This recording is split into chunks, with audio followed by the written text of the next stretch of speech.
Hi, this is Suzanne of Winterwear Designs, and today I'm here to show you how to get perfect squared corners every time when you're doing a neckline, specifically if you're doing the squared away tunic and dress.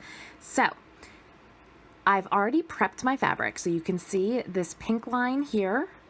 This is the stitching line that I've drawn on. That's the line of the seam allowance, and that is where our final stitching is going to be. This blue line over here, the thread that you can see running through, that is the stay stitching. So you can see that my stay stitching is slightly closer to the seam allowance side than it is to the garment. And that's because once you have sewn your seam allowance, you don't want this stay stitching to show at all.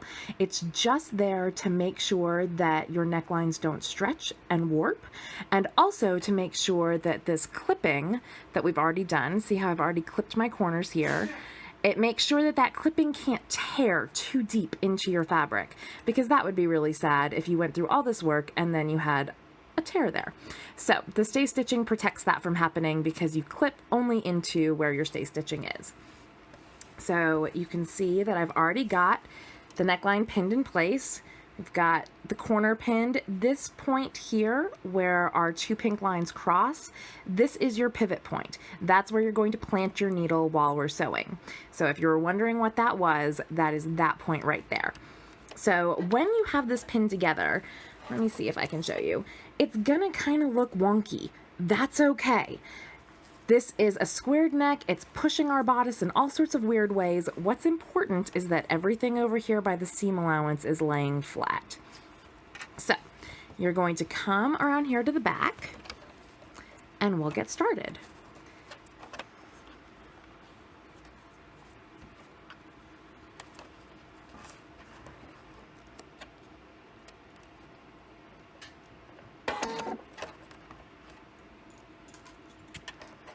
So you're going to start sewing, and you want to make sure you're sewing at your seam allowance.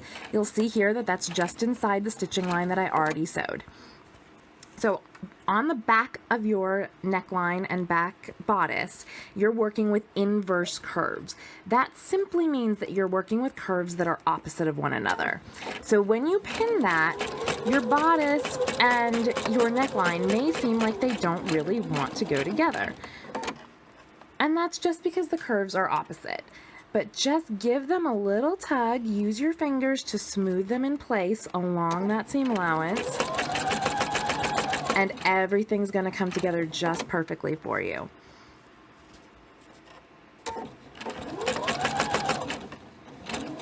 And if you're just starting out, you can use a lot of pins. I've basically pinned at my shoulder seams, at the back center seam, and one marking the center point in between. But if you're just starting out, use a whole bunch of pins. It'll make you go a little bit slower, which is good because it'll allow you to use your fingers and really get everything smoothed out. All right, so as we're coming past our shoulder seam, we're coming into the straightaway of our square neck. So here we come, and you can see that stitching line coming up that I've already marked. And we're gonna be sewing right on top of that stitching line.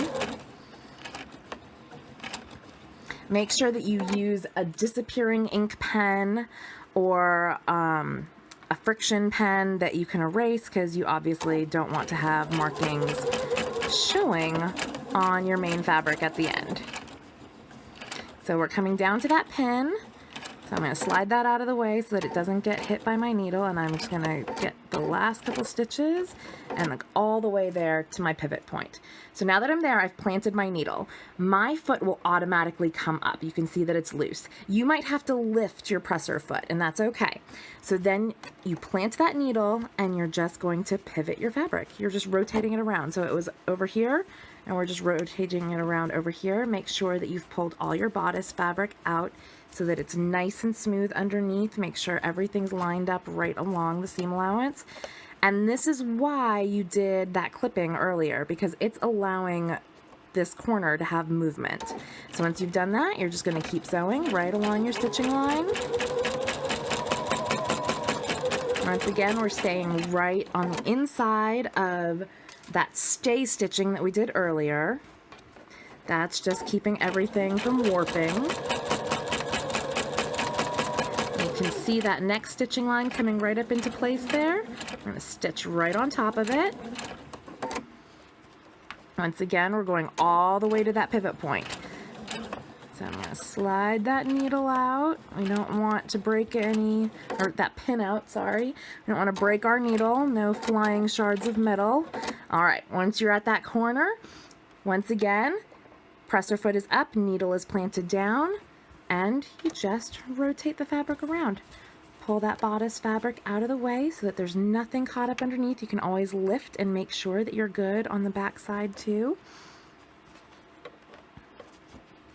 Make sure everything's all lined up. And there you go, you start stitching again.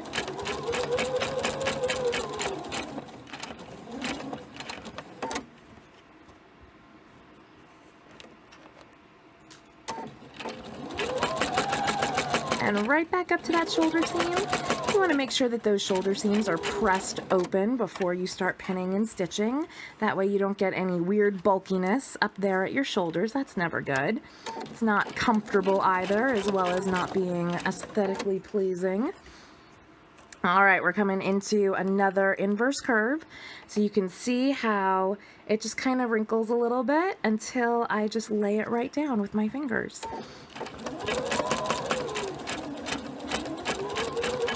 And everything just smoothly goes into place.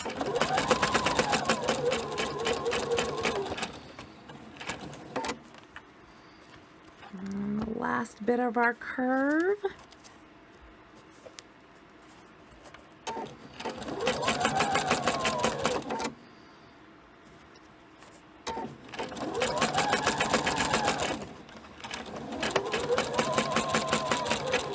And there we go. So once you have finished all the way to the edge of your back, you're just going to flip everything to the right side. And you can see you've got a perfect corner right there. That's without even pressing it.